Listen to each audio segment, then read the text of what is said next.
ನಮಸ್ಕಾರ, ಎಲ್ಲರಿಗೂ ಸಂಕಷ್ಟಹರ ಚತುರ್ಥಿಯ ಶುಭಾಶಯಗಳು. ಮೋದಕ ಮಾಡ್ಕೊಂಡಿದ್ದೀನಿ. ಹಾಗೆ ಬೆಳಿಗ್ಗೆಗೆ ಪೂರಿ ಮಾಡ್ಕೊಂಡಿದ್ದೀನಿ. ಪೂರಿಗೆ ಈರುಳ್ಳಿ ಬೆಳ್ಳುಳ್ಳಿ ಇಲ್ಲದೇ ಇರೋ ಕೂರ್ಮ ಮಾಡ್ಕೊಂಡಿದ್ದೀನಿ. ಈಗ ಇದನ್ನು ಹೇಗೆ ಮಾಡೋದು ಅಂತ ನೋಡೋಣ. No onion no garlic kurma ಮಾಡ್ಕೊಳ್ಳೋಕ್ಕೆ ನಾನಿವತ್ತು ಕಾರ್ನ್ ಹಾಕ್ಕೊಳ್ತಾ ಇದ್ದೀನಿ. ಬಟಾಣಿ ಬದಲು ಕಾರ್ನ್, ಬೀನ್ಸ್, ಆಲೂಗಡ್ಡೆ, ಕ್ಯಾಪ್ಸಿಕಮ್, ಕ್ಯಾರೆಟ್, ಟೊಮ್ಯಾಟೊ ಇಟ್ಕೊಂಡಿದ್ದೀನಿ. ಇದ್ರೆ ನೀವು ಹೂಕೋಸು ಕೂಡ ಹಾಕ್ಕೊಳ್ಬೋದು. ಆ್ಯಕ್ಚುಲಿ ಕೆಲವರು ಬೀಟ್ರೂಟು ಹಾಕ್ತಾರೆ. ಬೀಟ್ರೂಟ್ ಹಾಕಿದರೆ ಕಲರ್ ರೆಡ್ ಆಗುತ್ತೆ ಅಂತ ನಾನು ಹಾಕ್ಕೊಳ್ತಾ ಇಲ್ಲ.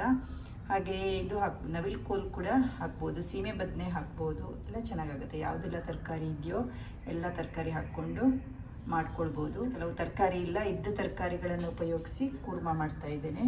ಹಾಗೆ ಇದಕ್ಕೊಂದು ಫಸ್ಟ್ ಈಗ ಮಸಾಲೆ ರೆಡಿ ಮಾಡ್ಕೊಳ್ಬೇಕು, ಅದನ್ನು ರುಬ್ಕೊಳ್ಳೋಣ. ಒಂದು ಮಿಕ್ಸರಿಗೆ ಒಂದು ಸಣ್ಣ ಬೌಲ್ ತೆಂಗಿನಕಾಯಿ ಹಾಕ್ಕೊಳ್ತಾ ಇದ್ದೇನೆ.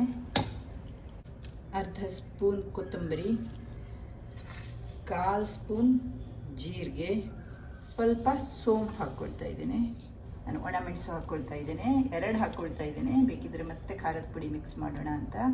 ನಾನಿದ್ದಾಗ ಕೊತ್ತಂಬರಿ ಸೊಪ್ಪು ಹಾಕ್ತಾ ಇಲ್ಲ ಇವಾಗ, ಯಾಕಂದರೆ ಕೊತ್ತಂಬರಿ ಹಾಕಿದ್ದೀವಿ. ಈಗ ಇದನ್ನು ನುಣ್ಣಗೆ ರುಬ್ಕೊಳ್ತೀನಿ. ನೋಡಿ, ರುಬ್ಕೊಂಡಾಯಿತು. ತುಂಬ ನುಣ್ಣಗೆ ರುಬ್ಕೊಂಡಿಲ್ಲ, ಸ್ವಲ್ಪ ತರಿಯಾಗಿಯೇ ಇದೆ. ಈಗ ಒಗ್ಗರಣೆ ರೆಡಿ ಮಾಡ್ಕೊಳ್ಳೋಣ. ಒಗ್ಗರಣೆಗೆ ತೆಂಗಿನೆಣ್ಣೆ ನಾನು ಹಾಕ್ಕೊಂಡಿದ್ದೀನಿ. ನಿಮ್ಗೆ ಯಾವ್ದು ಎಣ್ಣೆ ಬೇಕೋ ಅದು ಉಪಯೋಗಿಸ್ಬೋದು, ಅಥವಾ ಬರೀ ತುಪ್ಪದಲ್ಲೂ ಮಾಡ್ಕೊಳ್ಬೋದು. ಪಲಾವ್ ಮಸಾಲೆ ನನ್ನ ಹತ್ರ ಏನೆಲ್ಲ ಇತ್ತೋ ಎಲ್ಲ ಹಾಕ್ಕೊಂಡಿದ್ದೀನಿ. ಎಲ್ಲ ಪಲಾವ್ ಮಸಾಲೆಗಳನ್ನು ಹಾಕ್ಕೊಳ್ಬೋದು. ಈಗ ಇದು ಒಳ್ಳೆ ಬಿಸಿ ಆದ ತಕ್ಷಣ ಇದಕ್ಕೆ ಕರಿಬೇವು ಹಾಕ್ಕೊಳ್ತಾ ಇದ್ದೀನಿ.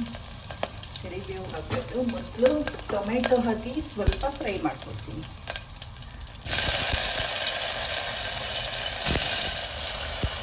ಅರಿಶಿನ ಅರ್ಧ ನಿಮಿಷ ಫ್ರೈ ಮಾಡಿಕೊಂಡ್ರೆ ಸಾಕು. ಸ್ವಲ್ಪ ಎಲ್ಲ ತರಕಾರಿ ಹಾಕ್ಕೊಳ್ತಾ ಇದ್ದೀನಿ. ಆಲೂಗಡ್ಡೆ, ಬೀನ್ಸ್, ಕಾರ್ನ್, ಕ್ಯಾರೆಟ್, ಹಾಗೆ ಕ್ಯಾಪ್ಸಿಕಮ್. ಇದನ್ನೆಲ್ಲ ಈಗ ಹಸಿ ವಾಸನೆ ಹೋಗೋವರೆಗೂ ಫ್ರೈ ಮಾಡ್ಕೊಳ್ಳೋಣ. ನಾನು ಸಣ್ಣ ಕುಕ್ಕರಲ್ಲಿ ಮಾಡ್ತಾ ಇದ್ದೀನಿ, ಬೇಗ ಬೇಯುತ್ತೆ ಅಂತ. ಕಡಾಯಿಯಲ್ಲೂ ಮಾಡ್ಕೊಳ್ಬೋದು, ಸ್ವಲ್ಪ ಟೈಮ್ ಜಾಸ್ತಿ ಬೇಕಾಗ್ಬೋದು. ತರಕಾರಿಗಳನ್ನು ಬೇಯಿಸ್ಕೊಳ್ಬೇಕು. ಇಲ್ಲ ಅಂದರೆ ತರಕಾರಿಗಳನ್ನಷ್ಟೇ ಕುಕ್ಕರಲ್ಲಿ ಬೇಯಿಸ್ಕೊಂಡು ಟೊಮೆಟೊ ಹಾಕಿದ ನಂತರ ಬೇಯಿಸಿದ ತರಕಾರಿ ಹಾಕಿ ಬೇಗನೂ ಮಾಡ್ಕೊಳ್ಬಹುದು. ರುಚಿಗೆ ಉಪ್ಪು ಹಾಕ್ಕೊಳ್ಳೋಣ.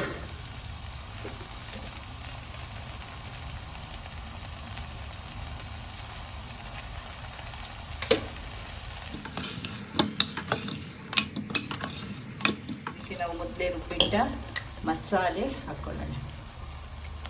ಈ ಥರ ತರಿಯಾಗಿ ರುಬ್ಕೊಂಡಿದ್ದೀನಿ.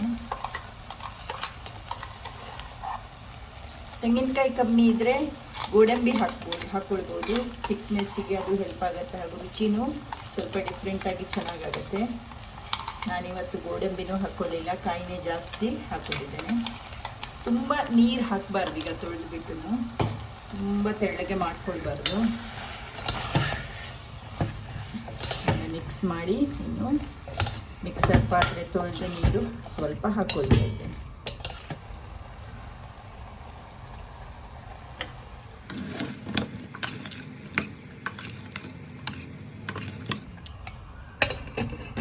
ಈಗ 2 ವಿಸಿಲ್ ತರಿಸಿ ಆಫ್ ಮಾಡ್ತೇನೆ, ಯಾಕಂದರೆ ಆಲ್ರೆಡಿ ಇದೀಗ ಚೆನ್ನಾಗಿ ಫ್ರೈ ಆಗಿದೆ. ತುಂಬ ಜಾಸ್ತಿನೂ ತರಕಾರಿನ ಬೇಯಿಸಬಾರ್ದು. ಕೂರ್ಮ ರೆಡಿಯಾಗಿದೆ, ನೋಡೋಣ ಹೇಗಾಗಿದೆ ಅಂತ.